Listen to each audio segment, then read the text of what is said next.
بسم اللہ الرحمن الرحیم۔ السلام علیکم ناظرین، میں ہوں امشری عارف حمید بھٹی، لاہور سے مختلف اور اہم ترین خبروں کے ساتھ۔ ناظرین، پاکستان میں جو خبر اور پروپیگنڈے کا فرق ختم کر دیا گیا، بعض پر خبر دینے پر پابندی اور بعض کو پروپیگنڈے کا اجازت، لیکن یہ پچھلے 76 سالوں سے ہر ادوار میں ہوتا رہا ہے۔ ناظرین، اب ساری نظریں پاکستان کی سپریم کورٹ کے بڑے کیس کی سماعت کے لیے مقرر ہے۔ کیا توشہ خانہ میں عمران خان کی سزا معطل ہونے جا رہی ہے؟ اگر یہ معطل ہوتی ہے تو پی ڈی ایم کی ساری کوششیں رائے گاہ جائے گی کہ ان کو تحریک انصاف کو الیکشن سے آؤٹ کرنے کی، جبکہ آئینی ماہرین کا خیال ہے یہ کیس پہلے ہی بادی النظر میں عمران خان کی فیور میں جا رہا ہے۔ دوسرا بڑا آج ایک ایسا فیصلہ آیا جس میں حیرت ہوئی کہ جب ایڈیشنل سیشن جج نے رپورٹ دی کہ جیل میں عمران خان کے ساتھ کیا سلوک کیا جا رہا ہے، انہوں نے لگے ہوئے سی سی کیمرے پر بھی اعتراض کیا اور کہا جیل مینول کی خلاف ورزی کی جا رہی ہے، کیا خلاف ورزی کرنے والوں کو کوئی سزا دی جائے گی؟ اور یہ بھانڈا پھوٹ گیا جو حکومت بظاہر کہتی تھی کہ جیل میں کچھ نامناسب رویہ نہیں اپنایا جا رہا، اور ایڈیشنل سیشن جج کی یہ رپورٹ حکومت کے لیے ایک کویسچن مارک بن چکی ہے۔ دوسرے صدر مملکت عارف علوی ان ایکشن ہو گئے، انہوں نے اپنے ہی پرنسپل سیکرٹری کی اسٹیبلشمنٹ کو ریکویسٹ بھیج دی کہ فوری طور پر تبدیل کیا جائے۔ بلی تھیلے سے باہر آ گئی۔ صدر پاکستان جو سپریم کمانڈر ہیں، ان کی مرضی کے بغیر، دستخط کے بغیر بل بننے والے پہ سوالیہ نشان ہو گیا۔ آئینی ماہرین اعتزاز احسن اور علی ظفر نے کہا یہ قانون بنا ہی نہیں تو اس کے مطابق کیس کیسے چل سکتے ہیں، تاہم اس کا بہت جلد کہا جاتا ہے سپریم کورٹ سے رجوع کیا جائے گا اور وہی اس کیس کی تشریح کریں گے، جبکہ وزارت قانون کے لیے ایشو بن گیا کہ انہوں نے بغیر تصدیق کیے دوبارہ بھیجے، اسے گزر نوٹیفائی کیوں کیا، اور آنے والے دنوں میں بظاہر لگتا ہے پاکستان کی سیاسی اور آئینی حالات پر بچال ہی رہے گا اور یہ طوفان تھمتا ہوا نظر نہیں آتا۔ آخر میں بات کریں گے نئے نگران وزیر اعظم انوار الحق کاکڑ آخر جراواں پہنچے اور وہاں ان سے اظہار یکجہتی کی، ان کے مسائل سنے اور یہ واضح طور پر کہا اقلیتوں کو مکمل حقوق حاصل ہیں اور ان کے ملزمان کو سزا دی جائے گی، آئین اور قانون کے مطابق فیصلہ کیا جائے گا۔ صدر کے پرنسپل سیکرٹری کا صدر کا فارغ کرنا، بہت سی کہانیاں یہاں ہو گئی ہیں کہ اس پردے کے پسے پردہ بہت لمبی کہانیاں ہیں، لیکن کچھ لوگوں کے خبر دینے پر پابندی ہے اور کچھ لوگوں کو پروپیگنڈا کرنے کی اجازت ہے، لیکن چلیں یہ تو صحافت میں ہوتا ہی ہے۔ ناظرین، سپریم کورٹ نے بدھ کے روز ایک اہم کیس سننے جا رہی ہے، جس سے اگر وہ کیس میں اپنا فیصلہ سنا دیتی ہے کہ ایڈیشنل سیشن جج نے ہمایوں دلاور نے اپنے اختیارات سے تجاوز کیا یا اس کو سزا سنانے میں جلد بازی کی اور قانونی تقاضے نہیں پورے کیے جاتے، تو پھر تحریک انصاف کی چیئرمین کی رہائی واضح ہو جاتی ہے۔ کیا دیکھنا یہ ہے کہ اس کے بعد سائفر اور 170 مقدمات میں کب تک حکومت عوام کے مقبول ترین لیڈر کو انتقامی طور پر جیل میں بند رکھیں گے۔ بند رکھنا ان کے لیے مشکل ہے اور انٹرنیشنل میڈیا کا دباؤ بھی بڑھتا جا رہا ہے کہ پاکستان میں انسانی حقوق کی وائلیشن حد سے زیادہ بڑھ گئی ہے۔ ناظرین، بدھ والے دن اس کیس میں فیصلہ ہوگا کہ توشہ خانہ یا تماشا خانہ جو بھی ہے اس کیس کا، جس میں عمران خان کو 3 سال کی سزا سنا دی گئی ہے، وہ قابل سماعت بھی تھا یا نہیں۔ کیا جج صاحب نے اپنے اختیارات سے تجاوز کیے؟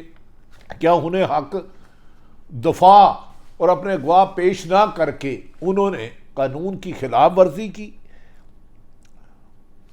سپریم کورٹ میں اس کیس کی سماعت چیف جسٹس محترم عمر عطا بندیال صاحب، جسٹس مظاہر علی نقوی صاحب اور جسٹس جمال مندوہیل اس کیس کی سماعت کریں گے، اور کبھی امکان ہے کہ یہ چند دنوں میں کیس اس کا فیصلہ ہو جائے گا، اور اگر اس کا فیصلہ ہوتا ہے تو عمران خان کی رہائی ممکن ہو جائے گی کیا، لیکن اس کے بعد نگران حکومت پی ڈی ایم کی پالیسیاں یعنی کہ انتقامی کارروائیوں کا تسلسلہ جاری رکھے گا۔ یہ نگران حکومت کا بھی امتحان ہوگا جن کا کام شفاف الیکشن کرانا ہے۔ عمران خان نے اسلام آباد ہائی کورٹ کے فیصلے کے خلاف سپریم کورٹ آف پاکستان سے رجوع کیا تھا۔ اسلام آباد ہائی کورٹ نے توشہانہ کیس کو قابل سماعت ہونے پر خود فیصلہ کرنے کی بجائے کیس دوبارہ جو متنازع تھے، جن کے خلاف شکایت تھی، جن کے خیال تھا کہ یہ ان کے ساتھ ناانصافی کرے، اسی ایڈیشن سیشن جج ہمایوں دلاور کے پاس بھیج دیا تھا، جس پر آئینی ماہرین نے ان کے اس فیصلے کو تنقید کا نشانہ بنایا تھا، اور جس میں ظاہر ہوا کہ انہوں نے ان کے گواہ بھی سننے سے کہ دفاع سے بھی محروم کر دیا۔ ایسے میں سابق وزیر اعظم سے ایسی مثالیں نہیں ملتی ماں سوائے کہ اگر ملک میں مارشل لا ہو۔ ناظرین، اس سلسلے میں پاکستان تحریک انصاف کی قانونی ٹیم کا موقف تھا کہ یہ کیس اسلام آباد کی عدالت میں قابل سماعت ہی نہیں ہے، کیونکہ عمران خان میاں والی کی سیٹ سے منتخب ہوئے تھے، تو اسلام آباد میں تو اس کیس کی آئینی قانونی طور پر سنوائی نہیں ہو سکتی۔ اس پر خواجہ حارث نے بڑے ہی معقول اور معتبر اور دلائل کے ساتھ دلائل دیے تھے، لاجک کے ساتھ دلائل دیے تھے، لیکن ان کی ہر بات کو سنا نہ سنا گیا، یہاں تک کہ اس عدالت میں شیٹ اپ اور یو سیٹ اپ جیسے لفظ بھی سنے گئے جو کسی بھی طریقے سے مناسب نہیں ہے۔ ناظرین، اسی سلسلے کی ایک کڑی ہے کہ عمران خان نے 2 بار اسلام آباد اپیل کورٹ میں دائر کی، اور وہاں کے چیف جسٹس محترم عمر فاروق صاحب نے خود فیصلہ کرنے کی بجائے دونوں مرتبہ درخواستیں واپس جج ہمایوں دلاور کو بھیج دی گئی، جبکہ وکلا خواجہ حارث صاحب کا یہی موقف تھا، جناب جو متنازع ہے، جو ہم سے ناانصافی کر رہے ہیں، جو وکلا کے ساتھ نامناسب رویہ ہے، ان کے علاوہ کسی نیوٹرل آدمی کے پاس، آنیسٹ آدمی کے پاس کیس بھیج دیا جائے، ہم اس کا آئینی اور قانونی سامنا کرنے کے لیے تیار ہیں۔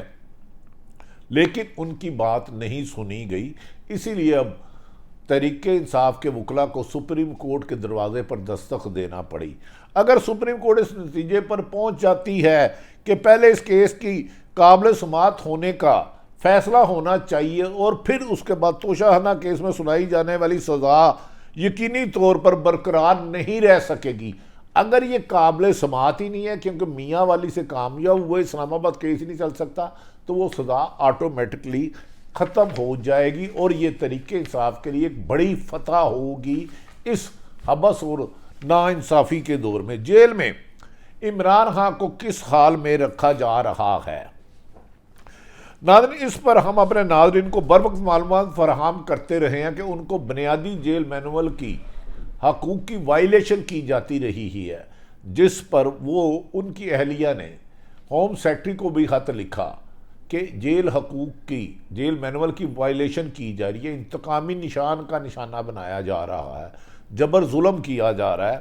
لیکن آپ کو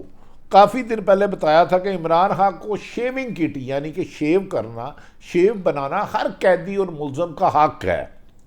اور شیشہ تک فراہم نہیں کیا جا رہا۔ یہ چند دن پہلے اپنے وی لاگ میں گزارش کر چکا ہوں۔ آج عمران خان کے ساتھ جیل میں ہونے والے سلوک کی ایک اور سرکاری رپورٹ تصدیق ہوئی ہے، یعنی کہ یہ سرکاری رپورٹ ہے، یا میرا یا کسی ایک اور لگڑ بگڑ کا کہنا نہیں ہے، اور اس رپورٹ نے موجودہ حکومت کے چہرے پر پڑا ہوا پردہ چاک کر دیا ہے کہ انہوں نے عوام کو کس طرح گمراہ کرے ہیں۔ اس کے لیے ایڈیشن سیشن جج اٹک کی رپورٹ کے مطابق عمران خان کا سیل، جس میں انہیں رکھا گیا، ایک چھوٹا سا سیل، این باہر سی سی کیمرہ فوٹیج نصب کیے گئے ہیں۔ کمرے کے سیل کے باہر چھوٹے سے سی سی کیمرہ فوٹیج کیا گیا ہے۔ کیا اس فوٹیج کو کہاں کہاں بھیجا جا رہا ہے؟ کیا لندن بھی جایا جا رہا ہے؟ اس میں کئی سوالات ہیں جس کو بعد میں بحث کریں گے، لیکن ایڈیشن سیشن جج صاحب نے جو رپورٹ دی، انہوں نے کہا ان کیمروں سے عمران خان کی پرائیویسی متاثر ہو رہی ہے۔ اس کو سیشن جج صاحب نے تسلیم کر لیا ہے کہ ان سے ایک قیدی کی، ایک ملزم کی پرائیویسی متاثر ہو رہی ہے۔ آپ نے کس کے حکم پر یہ کیا؟ قانون اس کی اجازت نہیں دیتا، جیل رول اس کی اجازت نہیں دیتے۔ جیل کے سیل میں سابق وزیر اعظم اوپن واش روم، جس کی دیواریں مشکل سے 2.5 فٹ اونچی ہے، یعنی کہ کوئی اگر جاتا ہے تو وہ باہر سے نظر آئے گا، اس کو کہتے ہیں کسی کی تذلیل کرنا، انسانی حقوق کی وائلیشن انہی چیزوں کو کہتے ہیں۔ شیف کا سامان نہ دینا، بیچ میں باتھ روم بنا دینا اور باتھ روم کی دیواریں 3 فٹ ہونا، اور باہر آدمی یہاں نہاتے ہوئے یہاں جاتا ہے تو اس کی پرائیویسی متاثر ہوتی ہے، اور 2.5 فٹ اونچی ہے، ان کے کیمروں کی مدد سے مانیٹر کیا جا رہا ہے۔ کبھی یہ نہیں دیکھا تھا کہ واش روم کی بھی مانیٹرنگ کی جائے، لیکن نگران حکومت پی ڈی ایم کا تسلسل ہے، یہ کر سکتے ہیں۔ لیکن جج صاحب کی رپورٹ نے سب کو کہہ دیا کہ بادشاہ ننگا ہے۔ یہ شہید ارشد شریف کہتے تھے کہ بادشاہ، بچے نے کہا بادشاہ ننگا ہے۔ خیر، آپ کو یاد ہوگا کہ کسی دور میں نیب کی حوالات اور واش رومز میں سی سی ٹی وی کیمروں پر بڑا شور مچایا گیا تھا۔ ان الزامات کی تو کوئی تصدیق نہیں ہوئی، یہ تصدیق لگائی تھی محترم نواز شریف اور ان کی صاحبزادی نے۔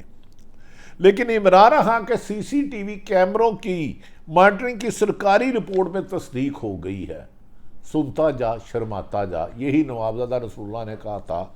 ناظرین، ایڈیشن سیشن جج کا کہنا ہے کہ عمران خان کے سیل کے باہر کیمرہ لگانا جیل رولز کی خلاف ورزی ہے۔ ایڈیشن سیشن جج صاحب کا کہنا ہے کہ یہ جیل رول کی خلاف، اور سرکاری رپورٹ میں عمران خان کی شکایت کو درست قرار دیتے ہوئے سپرنٹینڈنٹ جیل سے شکایت دور کرنے کی یقین دہانی کا ذکر بھی شامل ہے۔ ناظرین، دوسری طرف صدر پاکستان کے ٹویٹ نے جو کہا تھا کہ ترامیم کی گئی ہے آرمی ایکٹ اور سیکرٹ ایکٹ میں، اس میں آج پھر بچال آ گیا، اس میں لوگوں کی مشکلات میں اضافہ ہو گیا۔ ناظرین، یہ ہوا کہ آج صدر پاکستان عارف علوی نے اپنے پرنسپل سیکرٹری وقار احمد، جو ان کے پرنسپل سیکرٹری کی خدمات اسٹیبلشمنٹ اور پرائم منسٹر کے کیئر ٹیکر پرائم منسٹر کے پرنسپل سیکرٹری کو ان کی فوری طور پر واپس لے لی جائیں۔ صدر پاکستان نے کہا کہ میرے پرنسپل سیکرٹری وقار احمد کی خدمات فوری طور پر واپس لے لی جائیں۔ اسٹیبلشمنٹ پرنسپل سیکرٹری وقار احمد کی مزید ہمیں ضرورت نہیں رہی، وقار احمد کی ہمیں ضرورت نہیں رہی۔ ایوان صدر کا وزیر اعظم کا پرنسپل سیکرٹری کے نام خط میں کہا ہے کہ حمیرہ احمد کو صدر پاکستان کا پرنسپل سیکرٹری تعینات کر دیا جائے۔ ناظرین، ایڈیشن سیشن جج نے جو رپورٹ دی وہ بھی آپ کے سامنے رکھ دی کہ ان کے ساتھ ناانصافی کی جا رہی ہے۔ صدر پاکستان نے اپنے پرنسپل سیکرٹری کو تبدیل کرنے کا خط لکھ کے یہ بات ثابت کر دی کہ انہوں نے اپنے عملے کو جو بارہا تاکید کی تھی کہ سیکرٹ ایکٹ اور آرمی ایکٹ بل کو واپس بھیجا جائے، اس میں کون کون شامل ہے۔ 2 سینئر صحافیوں نے کہا کہ صدر پاکستان نے اپنے پورے سٹاف سے 2 دن پوچھ گچھ کی اور یہ کنفرم ہو گیا کہ صدر پاکستان کے حکم عدولی کی گئی ہے، ان کی بات نہیں مانی گئی، بغیر دستخط کے وہ بل واپس دے دیا گیا، اور وزارت قانون کی طرف سے جو بل کو آج منظور کیا گیا، اس کو بل کو ایکٹ بنایا گیا، اس پر سلمان اکرم راجہ اعتزاز احسن نے واشگاف لفظوں میں کہا اگر صدر نے سائن ہی نہیں کیے تو یہ بل بن ہی نہیں سکتا، اور اس کے تحت چلنے والا کیس نامناسب ہوگا، آئین اس کی اجازت نہیں دیتا، اس میں سپریم کورٹ خود سو موٹو لے سکتی ہے یا پی ٹی آئی یا کوئی بھی عام شہری جا سکتا ہے۔ ناظرین، دوسری طرف آج گزشتہ روز وزیر اعظم پاکستان انوار اللہ کاکڑ جڑاوالا گئے، جہاں اقلیتوں کے ساتھ انہوں نے اظہار یکجہتی کی، ان کے نقصان کی تلافی کرنے کا وعدہ کیا، اور ان کو کہا کہ ان کی